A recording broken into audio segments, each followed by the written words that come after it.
لا يزال الخير حيا لا يزال إن في الدنيا سلام. بسم الله الرحمن الرحيم والصلاة والسلام على رسول الله القائل تزوجوا الودود الولود. Hadisda mehribon va ko'p farzand tug'adigan ayollarga uylaninglar, chunki men qiyomat kuni sizlarning ko'pligingiz bilan ummat oldida faxrlanaman dedilar.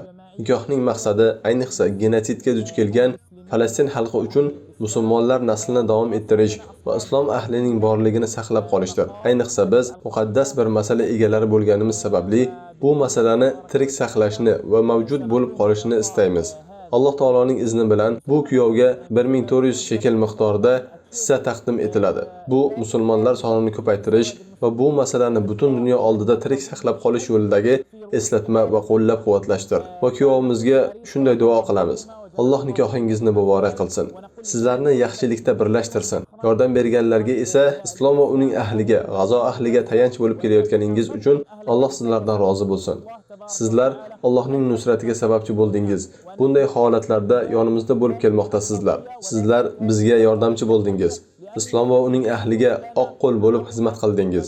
Alloh sizlarni barakali qilsin. Farzandlaringizni o'z panohida asrasin. Butun olamlar Robbi Allohga hamdlar bo'lsin. قدركم وشأنكم وأعلى ذكركم وحفظ لكم أبناءكم والحمد لله رب العالمين. مساعدة مقدمة من شباب الأوزبك لإتمام زواجه. الله يحفظك. نشكر شباب الأوزبك على هذه المساهمة وإن شاء الله في ميزان حسناتكم.